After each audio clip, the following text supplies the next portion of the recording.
to worship you, oh my soul, rejoice. Take joy, my King, in what you hear.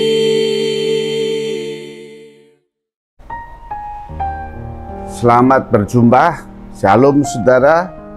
Bertemu kembali dengan RHS Renungan Harian Sulung ya. Mari kita berdoa. Tuhan, terima kasih hari ini sudah Tuhan pimpin dengan baik. Kami boleh bangun dari istirahat kami dan kami akan melakukan aktivitas hari ini. Kami mohon penyertaan-Mu Tuhan, tuntun langkah hidup kami, tuntun hati kami, tuntun pikiran kami Tuhan, tuntun kehendak kami. Sehingga kami boleh melakukan apa yang Tuhan kehendaki dalam setiap kehidupan kami. Tuhan, kami akan merenungkan firman-Mu. Berbicaralah ya Tuhan, bila firman-Mu menyertai kami, menjadi pegangan hidup kami hari ini. Dalam nama Tuhan Yesus kami berdoa. Amin. Saudara, masih di Yohanes 5 ayat 14. Kemudian Tuhan Yesus bertemu dengan dia di dalam bait Allah dan berkata kepadanya, engkau telah sembuh dan jangan berbuat dosa lagi supaya jangan terjadi yang lebih buruk. Saudara, yang sangat menarik sekali ketika Tuhan Yesus mengatakan engkau telah sembuh, tetapi juga dilanjutkan jangan berbuat dosa lagi. Saudara, ternyata berarti si lumpuh ini mengalami sakitnya itu terkait dengan dosa.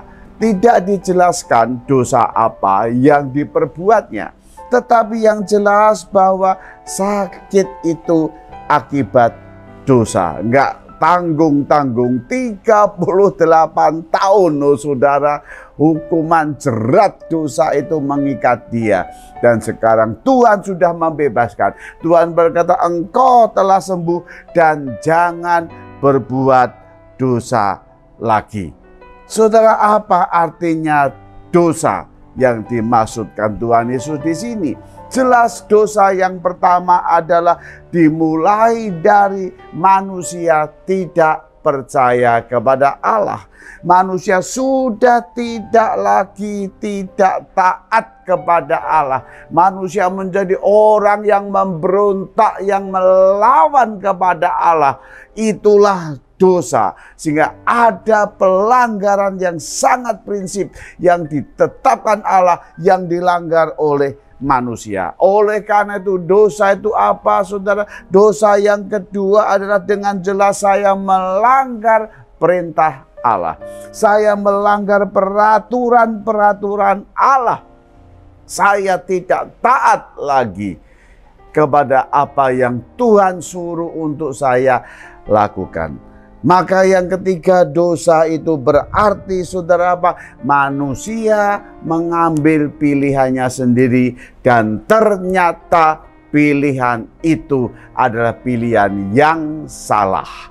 Saudara, itulah dosa.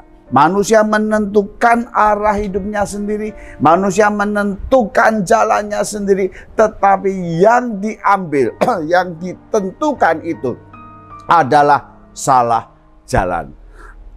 Sehingga saudara, apa yang terjadi saudara? Dengan dosa yang sudah menjadi bagian dalam hidup manusia, maka di sana seluruh natur manusia, seluruh keberadaan manusia sudah total rusak. Di dalam bidang teologi seringkali disebut dengan sebutan total depravity. Manusia sudah total rusak. Manusia sudah bejat. Di dalam Roma 3:10-11 dikatakan tidak ada yang baik, tidak ada yang benar, tidak ada seorang pun yang mencari Allah di dalam hidupnya. Karena memang manusia sudah total rusak. Sehingga dampak berikutnya atau akibat berikutnya manusia mengalami apa yang namanya kematian rohani. Manusia mengalami apa yang namanya kematian kekal. Kejadian 3 ayat 17, saudara, disitulah manusia sudah terpisah dengan Allah. Allah sudah tidak lagi bersama-sama dengan manusia yang sudah berdosa itu. Dan ketika manusia tidak bersama dengan Allah, maka manusia seluruh perjalanannya hidup menuju kepada maut. Upah dosa ialah maut. Upah dosa ialah kebinasaan. Maka manusia begitu jatuh dalam dosa, Paulus menyatakan dalam Roma 3 ayat 23, manusia sudah kehilangan kemuliaan Allah. Oh saudara, begitu manusia kehilangan kemuliaan Allah, manusia kemudian berjalan di dalam perjalanannya menuju kepada kebinasaan, maka manusia akhirnya juga mengalami kematian jasmani. Ya. Tuhan berkata, engkau berasal dari debu dan kembali menjadi debu. Manusia dalam seluruh hidupnya penuh dengan penderitaan karena dosa. Maut menjadi bagian dalam hidupnya. Penderitaan, kesulitan, beban berat, air mata menjadi bagian dalam hidup manusia. Saudara, itulah akibat dosa. Dan sekarang Tuhan Yesus sudah sembuhkan si lumpuh itu. Aku sudah menyembuhkan engkau. Karena aku sudah menyembuhkan engkau. Engkau jangan berbuat dosa lagi. Saudara, jelas sekali ketika tubuhnya sudah disembuhkan, hatinya sudah disembuhkan, pikirannya sudah disembuhkan, kehendaknya sudah disembuhkan, jiwanya sudah disembuhkan, rohnya boleh disembuhkan dan dipulihkan oleh Allah. Maka dia sudah menjadi orang yang sudah diselamatkan. Bukan orang yang mati dalam kebinasaan, bukan orang yang ada dalam maut, tapi sudah dikalahkan maut itu. Kematian akibat dosa sudah dipatahkan Tuhan Yesus. Dan sekarang memiliki hidup yang kekal, hidup yang baru, hidup dalam keselamatan. Tuhan Yesus berkata, engkau jangan berbuat dosa lagi. Jangan berbuat dosa lagi. Yang artinya engkau sudah memiliki hidup yang baru. Dosa yang ada dalam dirimu, yang mematikan engkau, sudah dipatahkan oleh Tuhan Yesus.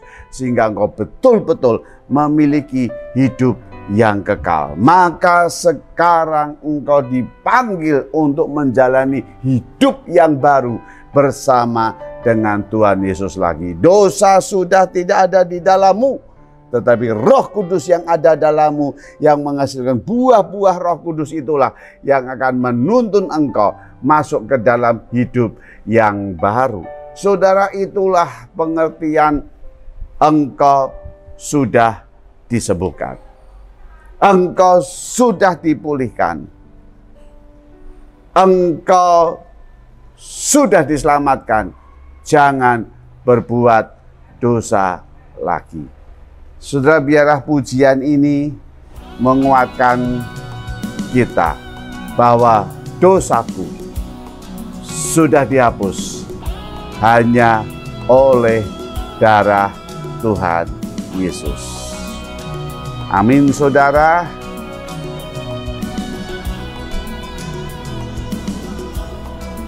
Dihapuskan dosaku hanya oleh darah Yesus. Oh, aku pulih dan sembuh hanya oleh darah Yesus. Maka jangan berbuat dosa lagi. Oh, darah Tuhan, darah yang menyucikanku, darah yang menyembuhkan aku, hanya oleh darah Yesus yang memulihkan engkau dan aku. Ya, saudara, mari kita renungkan apa yang menjadi komitmen kita sekarang hari ini. Jika Tuhan sudah mengasihi kita, Tuhan sudah melepaskan kita dari maut, dari hidup yang binasa. Saudara, mari kita dengar, camkan, lakukan baik-baik apa yang Tuhan Yesus inginkan dalam hidupmu, dalam hidupku, Ayo jangan berbuat dosa lagi. Mintalah kekuatan pada Tuhan untuk kita tidak berkepanjang di dalam dosa lagi, tapi dipatahkan oleh Tuhan Yesus. Kita menjalani hidup yang baru, yang menjadi berkat bagi siapapun. Amin. Mari kita berdoa. Tuhan, terima kasih. Terima kasih Tuhan, Engkau sudah memulihkan dengan sempurna si lumpuh ini. Dan Tuhan meminta si lumpuh untuk tidak berbuat dosa lagi. Tuhan, terima kasih. Biarlah firman Tuhan itu menjadi bagian hidup saya, hidup saudara-saudara saya, hidup kita semua. Hari ini Tuhan, kami mau mendengarkan firman-Mu. Jangan berbuat dosa lagi. Tuhan, kuatkan kami, kuduskan kami, jauhkan kami dari segala pencobaan. Patahkan segala ikatan-ikatan dosa kami ya Tuhan, yang tidak mampu kami lepaskan selain di dalam darah Tuhan Yesus yang mengasihi dan mengampuni kami. Tuhan, lepaskan kami dari ikatan belenggu dosa yang menghancurkan, yang membinasakan, yang merusak hidup saya pribadi, hidup keluarga saya, hidup rohani saya, kesaksian hidup saya. Tuhan, semua rusak. Kesaksian hidup kami semua Tuhan yang akibat dosa. Oleh karena itu Tuhan, Roh Kudus menolong kami. Pulihkan kami Tuhan, pulihkan kami, berikan kemenangan untuk boleh mengatasi segala dosa kami. Terima kasih Tuhan, Engkau akan memberkati setiap orang yang setiap kami yang berjalan dalam kebenaran-Mu dan bukan di dalam dosa lagi. Terima kasih, terima kasih. Berkati kami pribadi, berkati keluarga kami, berkati pekerjaan kami Tuhan, di dalam nama Tuhan Yesus. Engkau Tuhan dan Juru Selamat kami berdoa. Amin. Saudara, sampai jumpa yang akan datang di RHS Sulung Fit at Home. Biarlah iman kita bertumbuh di dalam keluarga kita. Tuhan berkati. Be a sweet